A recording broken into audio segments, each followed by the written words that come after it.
Ahab தன்னை தாழ்த்திட்டான், அவன் தாழ்த்துறத நான் பார்க்குறேன், நீ பார்க்குறியா அப்படின்னு. எரியிற நெருப்பில் எண்ணெய் ஊற்றுற மாதிரி இருந்திருக்கும் எலியாவுக்கு.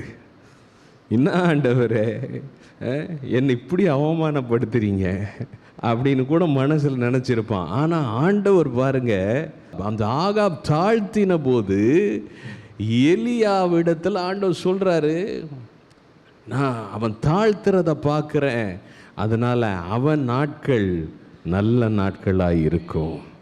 ஆகாப் மாதிரி இங்கே யாரும் நம்ம இருக்க முடியாது. ஆகாபுக்கே அந்த அளவுக்கு ஆண்டவர் கிருபை கொடுத்தார்னா, நிச்சயமாக அவர் சொந்த பிள்ளைகளாய் அவரை ஏற்றுக்கொண்டிருக்கிற நீங்களும் நானும் நம்மளை தாழ்த்தி ஆண்டவர் சமூகத்தில் கொடுக்கும் பொழுது கர்த்தர் எவ்வளவு அதிகமாய் கிருபையை தர வல்லவராயிருக்கிறார்.